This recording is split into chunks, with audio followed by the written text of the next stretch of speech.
So kicking off UFC Vegas 82 in the welterweight division, we have Myktybek Orolbai taking on... A late replacement coming today, November 14th. I just had to learn how to say his name. Myktybek Orolbai. He was originally Johnny Parsons supposed to fight. The Sluggernaut. Had a whole thing written on him, too. It was going to be fun. He drops out. Taking on Uros, the doctor, medic. This is the second time we've actually covered him on the podcast. He fought in July. Yep. We saw him win. He's got heavy favorite odds against Johnny Parsons. I'm gonna assume even heavier favorite odds against Orolbai. Orolbai, I mean, people are saying he's a killer, but this is his UFC debut on short notice. Don't even know how old this guy is. Yeah, Sheerdog had an NA as his age, which is concerning. He's 11-1-1, fighting out of Kyrgyzstan. He seems like a KO guy. Honestly, I don't know too much about him. Out of his 11 wins, 6 KOs. He does have 4 subs. I was looking at Johnny Parsons' stats. That's my fault. One decision victory as well. One decision victory. His last fight was October 27th, and he also fought in August of this year. So he's fought twice recently. So, I mean, he seems like a guy... Kind of has camp behind him. So it's not crazy concerning that he's taking this on such short notice. 6 straight wins, but he's taking on Medic. She's the guy we know a lot more about. 3-1 in the UFC with 2 straight wins. Right. So he's trying to go for his 3rd win. His only career loss has been in the UFC. He's a southpaw fighter who can wrestle. Hasn't submitted anyone since 2018. One thing that concerns me though, Medic, his only loss is by submission, and it seems like Orolbai can submit people. He has 4 submissions in his career out of his 11 wins, so... Yeah, but is that going to translate to UFC level? That is true, but could that be a weakness? If you're him, that's probably your game plan coming in. Probably coming in, but I think the very short notice, like 4 or 5 days short notice bout time, mixed with Medic's, comfortability in the UFC. And it's your UFC debut on 4 days notice.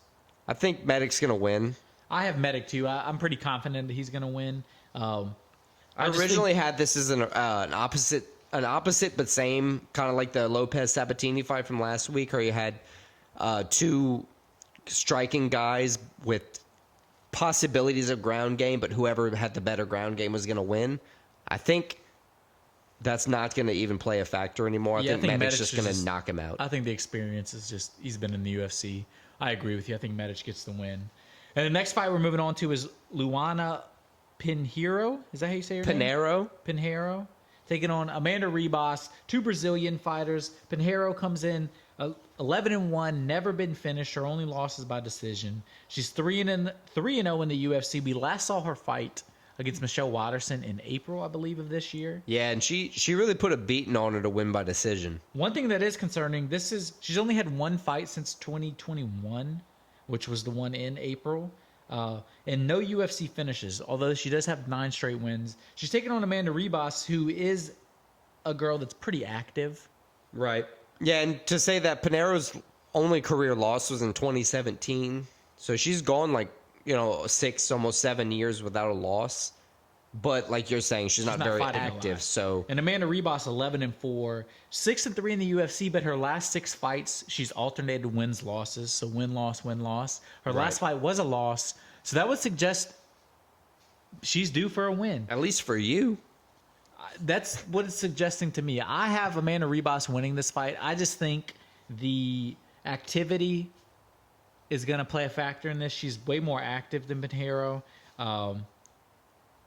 Yeah, I got Amanda Ribas winning the fight. So my kind of lean on factor here is that while they do spout similar styles and similar records, both fighters have 2 KO victories. They're also the same age, the same height, and from the same country. I know. Both Brazilian, both 5'4". They both have 11 wins. One has 1 loss, one have 4 losses. Both have 2 KO victories, right? One has 5 submission victories and one has 4. And numerous decision victories from each. I think the big difference here is that Luana Pinheiro is not as reserved as Amanda Ribas. I think Amanda Ribas is just going to be hesitant a little bit, and I think that's what is going to be the key to victory for Luana Pinheiro. Like that we're having some we're disagreeing on. It's only going to work if I win. That's good for me because... Like last week. Yeah, I know. So the next fight we have to talk about is going to be Payton Talbott in the bantamweight division fighting Nick Slick Aguirre. Undefeated Payton Talbott. This is the heaviest odds on the whole card. And it's surprising because the guy with the biggest favorite, it's his UFC debut, and he's only 6-0. I think that leans into how much he strikes. The UFC likes him. He strikes a lot. I was looking at his stats. He strikes almost 10 strikes per minute. One thing that's concerning, though, he's 6-0, as we said. Right. His only fight in anything, the closest thing to the UFC, the Contender Series, is his only decision. So he moved up in competition, and he wasn't able to keep his KO kind of signature power, finish. His signature finish. Right. That is one thing that's concerning. And he's taken on a guy who's never been finished. Right. Nick Aguirre lost to Dan Argueta in his UFC debut. That was his first loss in his career. Yeah, 7-1. 3 KO victories, 4 submission victories. So he's kind of proved that he can get it done however he needs to. But when it goes to the cards, he didn't have what it took against Dan Argueta. I'm not sure how Payton Talbott wins this fight, but I believe, since I don't know much about either fighter in this one, then I'm going to just side with Vegas. Yeah, I'm surprised the odds are this in favor of Talbot. minus 900 for a money line is pretty heavy. But I got Talbot winning. I think he's going to come in. I think his last fight, the decision, wasn't the norm. I think this guy has power. I think he gets a knockout.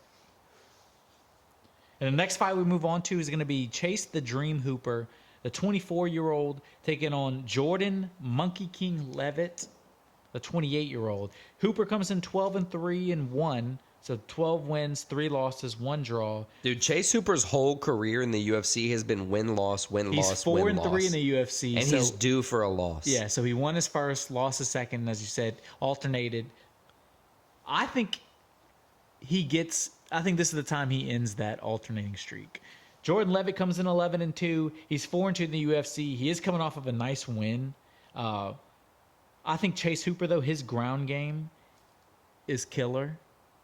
And I think the ground game is going to be where he beats Leavitt. Leavitt does only have 1 sub-loss, but it was to Paddy Pimblett. And I think Hooper kind of has a comparable ground game to Paddy. Yeah, I think this one is a similar take as, we have similar styles that the more adept in that style is going to be the victor here. While I disagree that Jordan Leavitt is going to lose, I actually think he's going to win. I think he's better on the ground than Chase Hooper, and I think he's going to show that here. I think that's actually going to be the key to his victory is, being stronger on the ground than Chase Hooper. I picked Jordan Leavitt to win the fight. So we have another one we disagree on. Right. I hope we agree on this next one. It's Michael Morales in the welterweight division.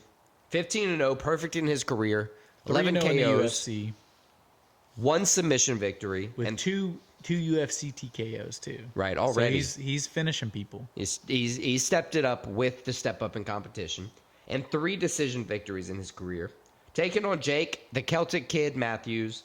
19-6, 5 KO victories, 8 submission victories, and 6 decision victories. He's only 29 years old, but he's been in the UFC since 2014, and this will be his 19th UFC fight. So that's proves crazy. Several things. That proves that he can get it done multiple ways. He can knock you out. He can sub you. He can win on the cards.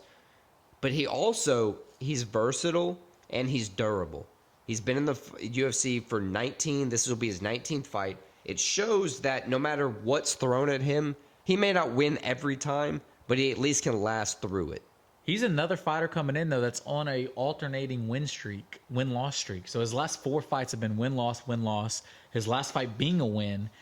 So he's due for the loss, and he's coming against an undefeated 15-0 Michael Morales guy who's only 23 years old, but looks like a guy that in a couple years he could be towards the top of this division. I think Michael Morales has more experience than he shows at 23 years old, or at least he acts like he has more experience.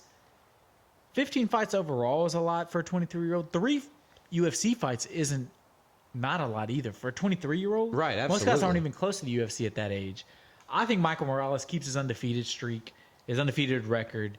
I think he moves to 4-0 in the UFC, and I think he does it with a finish, a KO finish. I don't know about the KO finish, but I agree. I think Michael Morales moves to 16-0, 4-0 in the UFC, and continues that unbeaten streak.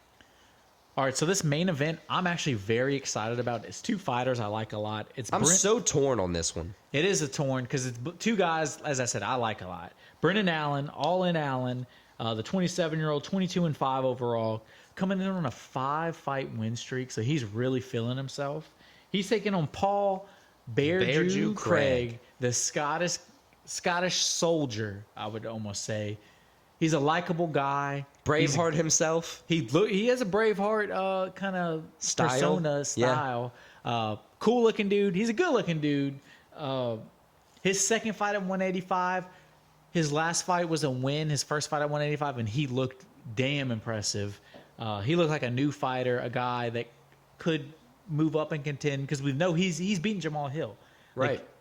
Beating the shit out of him. And not that long ago. So like he's a guy that can compete with anybody. He's 9-6-1 in the UFC, so he's had some losses, but I think this move down is going to be very good for him. He has a killer ground game with 13 subs, but he's taking on Brendan Allen, who also has 13 subs, also has a killer ground game. I mean, this fight, I don't know how it's going to go. It's hard for me to pick. It's two guys that are pretty comparable. Yeah, very comparable. You know, they both have strong striking, both have lethal ground games. I think one of the differences here is that Brendan Allen has a strong striking game, but his ground game's even better, whereas Paul Craig is kind of flipped a little bit. While he hasn't knocked as many people out as he has submitted people, I think he wants to be more of a striker as of late. Yeah, I don't know, man. I think he's done that because guys know not to fuck with him on the ground. Well, I think when contested on the ground, he's going to lose. I picked Brendan Allen. If Vegas sides with it as a minus 450 heavy money line for Brendan Allen, I'm not going against the Louisiana guy here. This is another one we disagree on. Is that 3 of the 6 fights this card? 3. I like it. I got Paul Bearju Craig. I can't pick against him. I like him too much. I think he's gonna step up in performance. I'm thinking it's not going to be a sub, but it's going to be a ground TKO from Bearju. Ugh. Seeing another ground TKO would be brutal.